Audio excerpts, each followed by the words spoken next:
आज ही के दिन यानी 26 नवंबर 2008 को लश्कर-ए-तैयबा के 10 दहशतगर्दों ने मुंबई को बम धमाकों और गोलीबारी से दहला दिया था।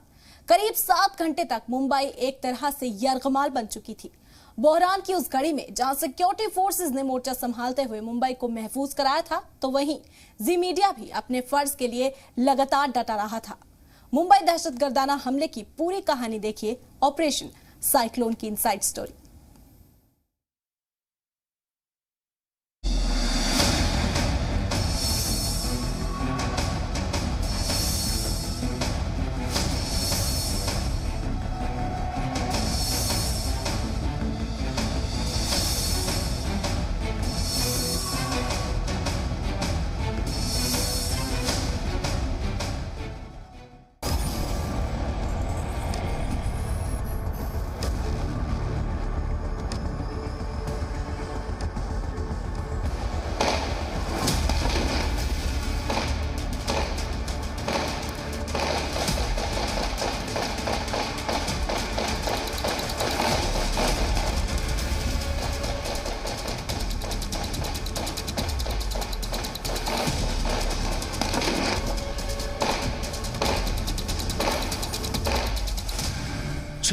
नवंबर 2008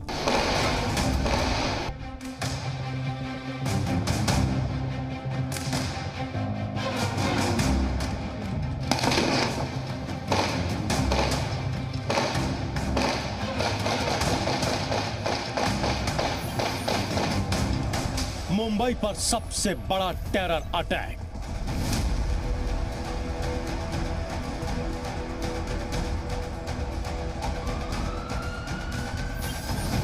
सुरक्षा बलों ने संभाला मोर्चा, फर्ज के लिए लड़े।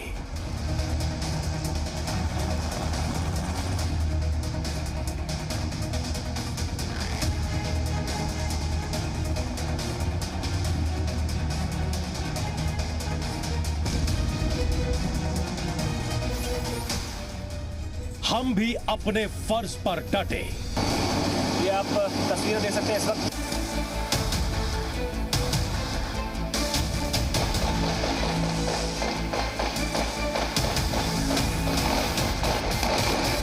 आप देखें गोलियों की आवाज फायर करते हुए।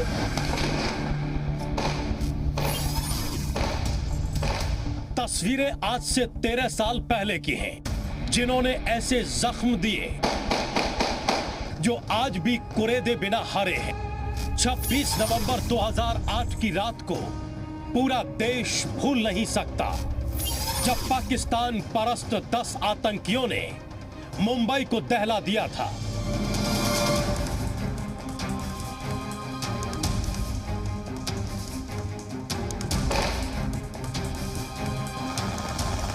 इस दौरान जहां सुरक्षा बलों ने हर मोर्चे पर आतंकियों से लोहा लिया, वहीं पल पल की खबर बताने और तस्वीरें दिखाने के लिए जी मीडिया भी पीछे नहीं रहा। 3 दिनों तक देश सो नहीं पाया, तो वहीं हमने भी चैन नहीं लिया। जी मीडिया की टीम ठीक उस जगह मौजूद रही जहां मुठभेड़ चल रही थी। इस दौरान सैकड़ों फायर हुए, हैंड ग्रेनेड के धमाके हुए, लेकिन जी मीडिया लगातार अपने फर्ज के लिए डटा रहा। ऑपरेशन साइक्लोन जो है इस वक्त जारी है और अपने अंतिम मुकाम की तरफ बढ़ रहा है। कमांडोज जो है एनएसजी के, वो पूरी मुस्तैदी के साथ इस मोर्चे पर लगे हुए हैं। नए कमांडोज उन्हें बैकअप करने के लिए आए हुए हैं और हथियारों की नई खेप जो है कमांडोज तक पहुंचाई गई है। आतंकवादियों की तरफ से अभी भी जवाबी फायरिंग हो रही है। मैं आपको बताऊं कि जो ये आप देख रहे हैं अभी ये जो बस है, बस के पास कुछ कमांडोज यहाँ पर खड़े हुए हैं। ये जो नए अभी कमांडोज यहाँ पर तैनात किए गए हैं और जो बिल्डिंग आप देख रहे हैं अभी ताज होटल की पुरानी बिल्डिंग, जहां पर लगातार फायरिंग चल रही है, वो सामने का हिस्सा, इसके पीछे के हिस्से पर लगातार फायरिंग जारी है। आतंकवादियों की तरफ से जवाब दिया जा रहा है, लेकिन कमांडोज ने इस पूरे इलाके को चारों तरफ से घेरा हुआ है। पूरी मुस्तैदी के साथ यहाँ पर काम कर रहे हैं। पूरी रात ये कार्रवाई चलती रही और लगभग 500 से 700 राउंड फायरिंग हो चुकी है। बीच बीच में ऐसी बड़ी आवाज़ें आई जो लगा कि आतंकवादियों की तरफ से हैंड ग्रेनेड्स फेंके गए हैं जवाब देने के लिए। या अपनी उपस्थिति बताने के लिए ये पूरी कोशिश बीच बीच में की जाती रही। बीच में एक बार ऐसा हुआ जब तकरीबन 3:30 बजे रात के वक्त फायरिंग काफ़ी तेज़ हुई। उस वक्त जो यहाँ मीडिया था वो फिर एक बार अपनी पोजीशन पे आया और अब की स्थिति ये है कि अभी भी आतंकवादियों की गोलियों की आवाज़ बीच बीच में सुनी जा सकती है और तमाम जो यहाँ पर आसपास के जो लोग हैं मीडिया के अलावा वो भी यहाँ पर ये जानना चाहते हैं कि आखिर आप जो ऑपरेशन साइक्लोन है वो कितनी देर बाद इस अंजाम तक पहुँचेगा और कब उन्हें ये खबर मिलेगी कि आतंकवादी यहाँ से निकाल दिए गए हैं। लेकिन अभी की जो जानकारी है वो ये हो सकता है कि कम से कम 2 से ज़्यादा आतंकवादी हैं।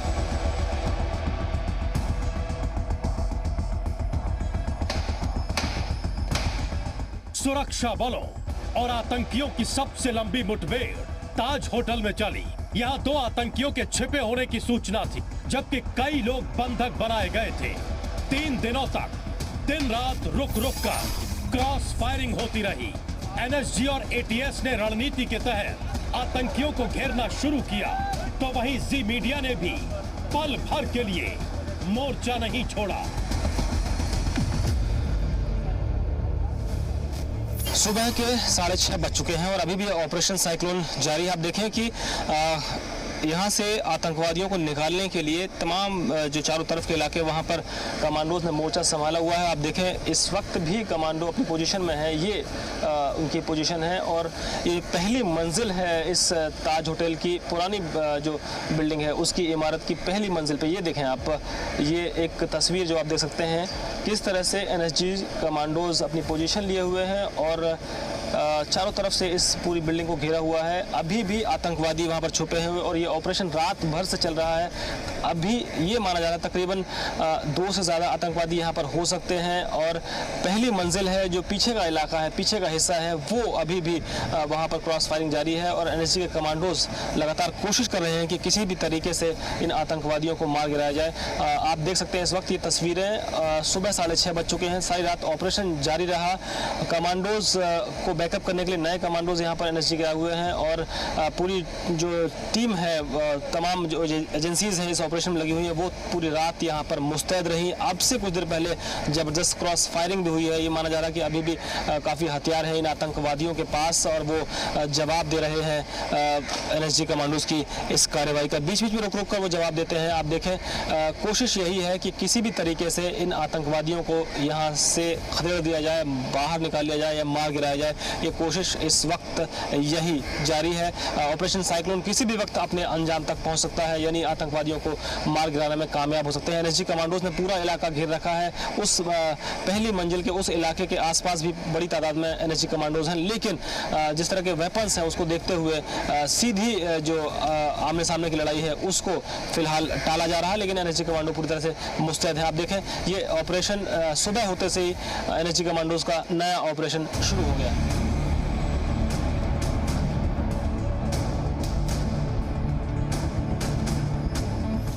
मुठभेड़ की लाइव रिपोर्टिंग करना इतना आसान नहीं था, क्योंकि आतंकी किसी भी वक्त क्रॉस फायरिंग शुरू कर देते थे। ये गोलियां वहां मौजूद किसी को भी अपना निशाना बना सकती थी। एक टीवी चैनल का कैमरामैन गोली लगने से घायल भी हो चुका था। हम भी गोलियों की जद में ही थे, लेकिन हमारी भी एक जिद थी, जब तक ऑपरेशन साइक्लोन खत्म नहीं होगा, आतंकियों का सफाया नहीं होगा, हम भी मोर्चा नहीं छोड़ेंगे। स्थिति यही है कि ऑपरेशन साइक्लोन अपने अंतिम दौर में है और पूरी मुस्तैदी के साथ अंजाम देने की कोशिश करते हुए आप देखें गोलियों की आवाज़ फायर करते हुए एनएसजी कमांडो के जवान और कोशिश यही निशाने पर हैं वो आतंकवादी जो अब भी इस होटल के अंदर हैं। 3 दिनों तक आतंकवादियों ने मुंबई में दहशतगर्दी का तांडव जारी रखा। सुरक्षा बल आतंकवादियों से जूझते रहे।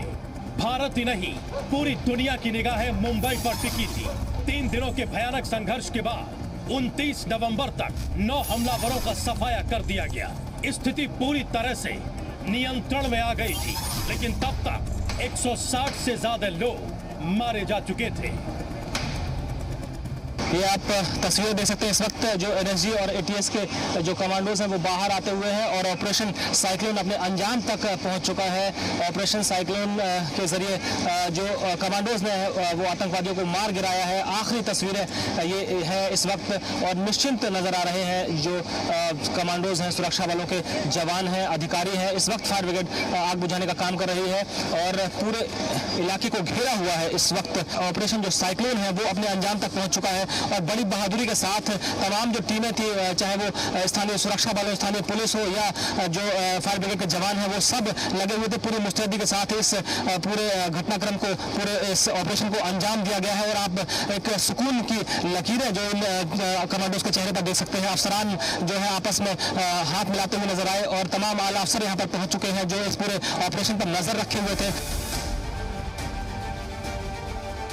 ताज होटल में आखिरी आतंकी के सफाई के साथ ही ऑपरेशन साइक्लोन खत्म हो चुका था, लेकिन खतरा अभी भी टला नहीं था।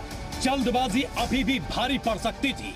यही वजह थी कि सुरक्षा एजेंसियां मीडिया को दूर रहने की हिदायत दे रही थी।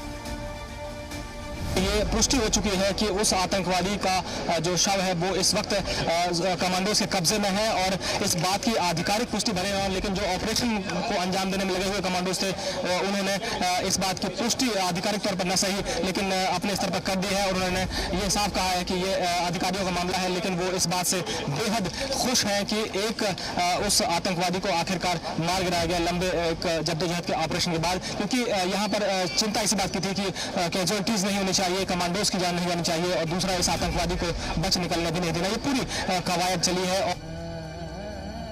मुंबई शहर को आतंकियों ने हिलाकर रख दिया था। हर तरफ कोहराम, दहशत और मौत का खौफ साफ देखा जा सकता था। 160 से ज्यादा लोग मारे जा चुके थे, सैकड़ों घायल थे। ऑपरेशन खत्म जरूर हो गया था, लेकिन लापता लोगों के घर वालों की सांसें अभी भी अटकी पड़ी थी। एचपीसीएल अधिकारी राजीव सारस्वत की पत्नी और 2 बेटियों की उम्मीदें भी समय बीतने के साथ टूटती नजर आ रही थी। वो ताज होटल में रुके हुए थे और हमले के एक दिन बाद यानी 27 नवंबर को उन्होंने अपने परिवार से संपर्क भी किया, लेकिन उसके बाद कोई जानकारी नहीं मिल रही थी। ये तस्वीर जो हम आपको दिखा रहे हैं राजीव सारस्वत साहब की है, जो वरिष्ठ राजभाषा अधिकारी थे एचपीसीएल में और जो एक मीटिंग में भाग लेने के लिए इसी होटल में ताज पैलेस होटल में थे और इस वक्त पूरा परिवार हमारे साथ है जो उनकी तलाश में यहाँ पर आया हुआ था। यहीं के रहने वाले हैं सारस्वत साहब, उनकी पत्नी हैं, उनके बच्चे हैं और उनके फैमिली मेम्बर्स हमारे साथ हैं। सबसे पहले मैं जानना चाहूँगा कि ये मीटिंग कब थी और राजीव साहब से कब से संपर्क नहीं हो पाया आपका? क्या आपने कोशिश की ढूंढने की अभी? ये मीटिंग 26 से 29 तक थी, लेकिन 26 की रात से ही मतलब पता चल गया था कि टेररिस्ट आ गए हैं और 27 को 4:30 तक मेरी बात हुई है उनसे। अभी जो हमारी जानकारी, जब तक हम सुबह से हम वहाँ पर कल से ही हम दिन से हैं, हमने सारी रात देखी है, फायरिंग हुई है। हमारी जो जानकारी उसके मुताबिक अभी तक वहाँ पर जो आतंकवादी थे उनको मार दिया गया है। हालांकि पूरी तरह सर्च ऑपरेशन नहीं हुआ है। आप अंदर जाने की कोशिश की? आपने किसी से मिलने की कोशिश की? नहीं, अंदर तो कोई किसी को नहीं जानता, लेकिन हमारे जो जितने भी एचपीसीएल के सीनियर अधिकारी हैं वो पूरा उनका वहाँ है, लेकिन जब तक ये पूरा अंदर से बाहर नहीं निकाल देते तब तक परमिशन नहीं मिल रही किसी को भी अंदर जाने की। आखिरी में आपकी पापा से कोई बात हुई थी या जिस दिन वो मीटिंग में आए थे उस दिन कोई आपकी बात हुई थी? मेरी तो सिर्फ एक बार ही बात हुई थी, सुबह 26 की सुबह बात हुई थी।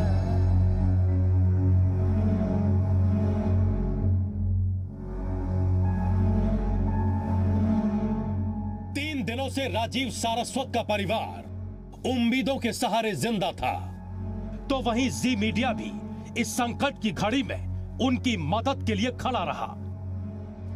जी न्यूज़ के जरिए हम ये अपील भी करना चाहेंगे कि अगर किसी के पास कोई जानकारी हो, राजीव सारस्वत साहब जो वरिष्ठ राजभाषा अधिकारी थे एचपीसीएल के, उनके बारे में उनका परिवार जानना चाहता है। हालांकि एचपीसीएल के अधिकारियों के मुताबिक अभी तक उनके पास कोई सूचना नहीं है। तमाम जगह इस परिवार ने कोशिश की, अपने स्तर पर कोशिश की है उनकी जानकारी हासिल करने के लिए, लेकिन अब तक कोई संपर्क नहीं हो पाया। 27 तारीख की शाम 4:30 बजे तक आखिरी बार संपर्क हुआ था। हालांकि बाद में खबर मिली कि राजीव सारस्वत भी आतंकी हमले का शिकार हो चुके थे।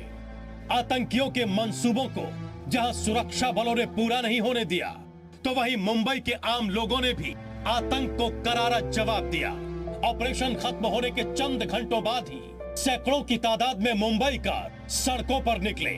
बिना डरे, बिना झिझके हजारों लोगों ने कैंडल मार्च निकाला। इस दौरान शहीदों को श्रद्धांजलि दी गई, मारे गए लोगों को याद किया गया और आतंक के खिलाफ पूरी मुंबई एक साथ दिखाई दी। ये आम मुंबईकर हैं, इनका जज्बा देखिए, और इन्होंने अपना आक्रोश व्यक्त करने का, उन लोगों के लिए अपनी श्रद्धांजलि व्यक्त करने का तरीका निकाला है जो जिन्होंने इनकी जान बताई थी। आप देखिए पूरे आम लोग हैं, मुंबई के लोग हैं ये, और इन्हें किसी ने ये नहीं कहा है कि उन्हें इस जगह पर इकट्ठे हुए, अपने आप इकट्ठे हुए हैं। इसमें देखिए आप नौजवान हैं, बड़े हैं, बुजुर्ग हैं और बच्चे भी हैं जो अपने परिवार के साथ आए हैं। आप देख सकते हैं ये मरीन ड्राइव के इस इलाके में मोमबत्तियां जलाकर एक तरह से विरोध प्रकट कर रहे हैं। और एक अगर आप पोस्टर दिखा पाए हम आपको, उसमें उस पोस्टर में लिखा हुआ है एनफ इज एनफ, यानी ये बंद होना चाहिए। और आप देखें, मैं आपको एक और कुछ लोग जो यहाँ पर नौजवान हैं वो पोस्टर लेकर आए हैं। ये देखिए, जिन्होंने अपनी लाइफ को सेक्रीफाइस किया है इन मुंबई वालों के लिए, इस देश के लिए, उनको वो सलाम करने आए हैं। एक जज्बा देखिए, ये आम मुंबईकर हैं, इन्हें किसी ने किसी राजनीतिक दल के कहने पर ये नहीं आए हैं, ये अपने आप निकलकर सड़कों पर आए हैं और वो सिर्फ इसी जज्बे के साथ आए हैं। ये बताने के लिए आए हैं कि उनके लिए जिन्होंने अपनी जान कुर्बान की है वो उनको सलाम करते हैं, उनको अपना श्रद्धांजलि देते हैं। ये मोमबत्तियाँ उनकी याद में है और आम लोग निकलकर सड़कों पर हैं, एक तरह से अपना आक्रोश भी दिखा रहे हैं और उन लोगों को सलाम कर रहे हैं, उनके जज्बे को सलाम कर रहे हैं जिन्होंने अपनी जान देकर मुंबई के गौरव की रक्षा की। हालांकि वो कुछ उन लोगों को नहीं बचा पाए जो निर्दोष थे, आतंकवादियों के हाथों मारे गए।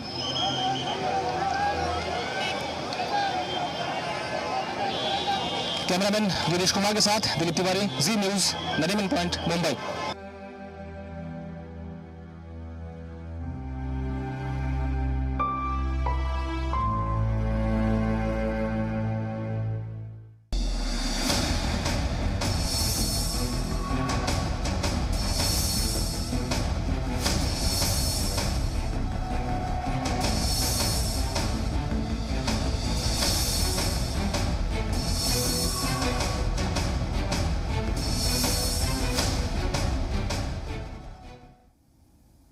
तो इस खास रिपोर्ट में आपने देखा ऑपरेशन साइक्लोन की इनसाइड स्टोरी, किस तरह से जी मीडिया पूरे वाकये में डटा रहा, एक एक खबर लोगों तक पहुंचाई और इस हादसे में शहीद हुए लोगों को भी जी मीडिया आज खराज अकीदत पेश करता है।